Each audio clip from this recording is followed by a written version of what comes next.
उनको लगा कि ये सब मर चुके हैं, तो उनका एक जो पाकिस्तानी जो कमांडर था उसने अपने जवानों को आदेश दिया कि इनको रीचेक करो, इनमें से कोई जिंदा तो नहीं है।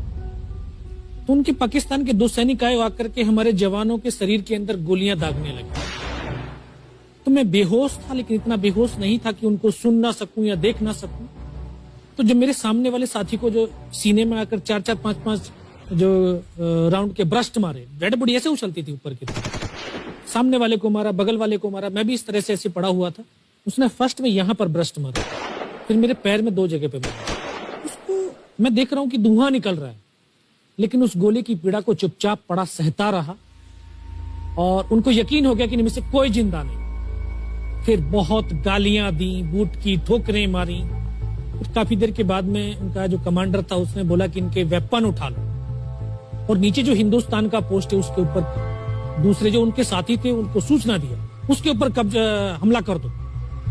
फिर ये आवाज भी सुनी तो मुझे लगा कि यार आज तो मेरी पूरी टीम खत्म हो जाएगी। दोबारा से उसके साथी आए, पाकिस्तान के सैनिक आए और हमारे जवानों के शरीर के अंदर गोलियां दागने लगे। उन्होंने फिर उसी रोटेशन से गोली मारी, पर जब 1 कदम आगे गया तो उसने राइफल मेरी सीने की तरफ तानी।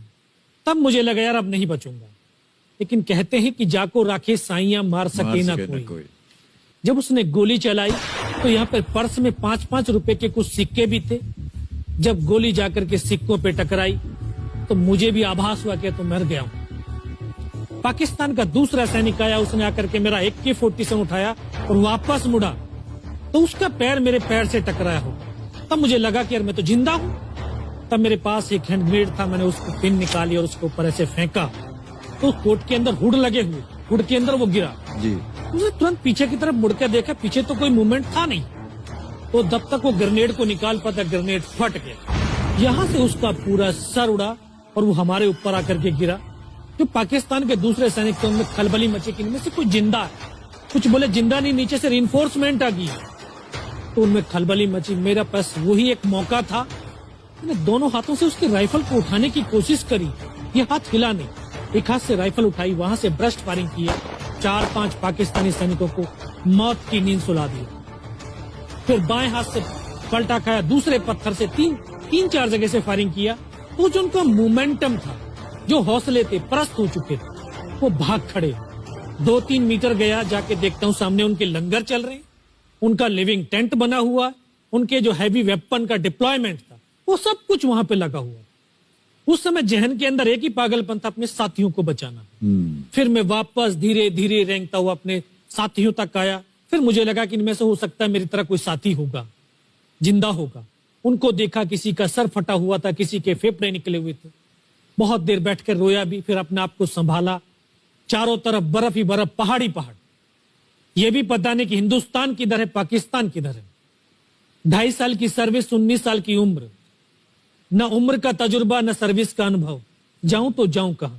मैं बहुत 500 मीटर लगभग नीचे रोल करता हुआ आया और अपने साथियों जो नहीं चढ़ पा रहे थे दुश्मन की भारी फायरिंग की वजह से, वहां तक पहुंचा। फिर उन्होंने मुझे पकड़ा, वो फर्स्ट एड दिया। फिर वहां से जो हमारे कमांडिंग ऑफिसर थे कर्नल कुशाल चंद ठाकुर, फिर उनको सूचना दिया। तो ये लगभग 1:30-2 बजे का समय था। वहां से फिर कमांडिंग ऑफिसर तक मुझे ले जाया गया। फर्स्ट एड तो हुआ, लेकिन ब्लड इतना निकल चुका था कि दिखाई देना बिल्कुल बंद हो गया था। जब उनके पास पहुंचा तो उन्होंने बोला, बेटा मेरे को पहचानता मैं कौन हूं? बस अब आवाज सुनाई दे रही है। बोला, मैं तेरा commanding officer colonel Kushal Chand Thakur. मैं, जय हिंद साहब। बहुत तेज सर्दी लग रही है।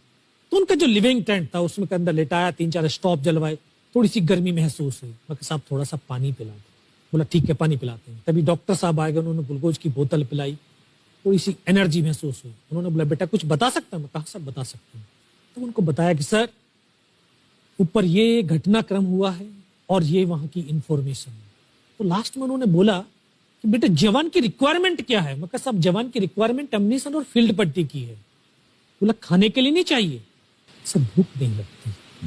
बस इतना कहते कहते तभी डॉक्टर ने कौन सा इंजेक्शन लगाया, फिर मुझे पता नहीं कहां पर हूं। फिर होश आया 3 दिन बाद, देखा ऊपर पंखा चल रहा है।